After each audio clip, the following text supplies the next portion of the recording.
Hey guys, Matt here from Next Level Outdoors with a quick tip to help get your fishing to the next level. And this tip here is going to be something you can use with any of your chubby darters or your lipless crankbaits or rip and wraps, any of those style of baits. And really what we're going to do is we're going to try and work with this back hook here. And what I have here is just a Lindy Darter. It's a 2-inch, 3/8 ounce. And when we look at these style of baits, this back hook can sometimes be a problem when we're trying to get hooked up with fish. It's on this swivel, and it's free to move whichever way it is. If a fish comes from the top, not a lot of hook there. From the bottom, that hook can move no matter which way the fish bites. But when we look at baits like our Northland Puppet Minnow, that hook is fixed. Same goes for the JB Spanker, another minnow profile bait, where that back hook is fixed, doesn't have the ability to move. So if we want to do that with our Lindy Darters, it's really quick, it's really cheap, pretty fast to do. And all we have to do is just a trusty pair of pliers. I'm going to switch over to these ones here. And we just need to remove this back treble hook.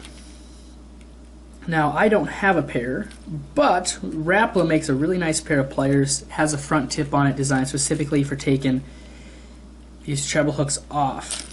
Now, once we have that hook off, we can just set that aside. We'll set our bait down. And what we're going to do is pack a shrink wrap sold in the electrical aisle. I picked this up at Mills Fleet Farm, $1.50, relatively cheap. You could do all the baits you have. And we're just going to clip off a small portion. And we're going to go about this big, and we'll double check the size on that. We're just going to take our treble hook and we're going to slide this right down the shank of that hook, so we just have the eyelet exposed so that we can still get that hook back on. Now this is the part I have the most trouble with, and that's getting the hook back on.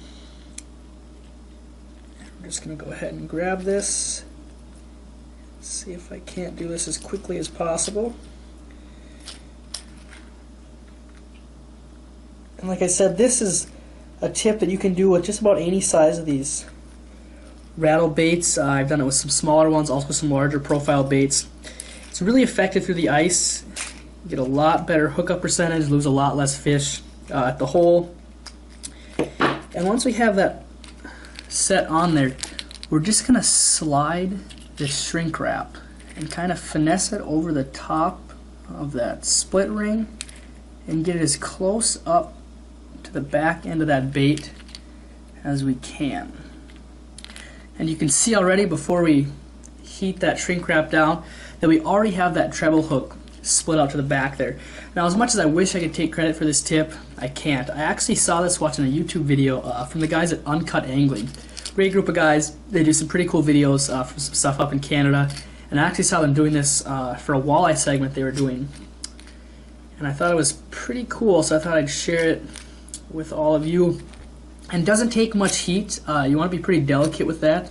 The back of the paint on these Lindy Darters, I found out, heats up pretty quick, so you can melt the back end of those baits. But once we have that on there, it sticks out a lot easier out the back. Any fish coming, that hook can't move, provides a lot better chance for hookup and lose a lot less fish. So I hope you can put this tip to use. I know it's helped me out, and hopefully it can get you to the next level. Please like and share any of our posts on Facebook, and also subscribe to our YouTube channel if you're looking for more tips like this. Good luck fishing in tight lines.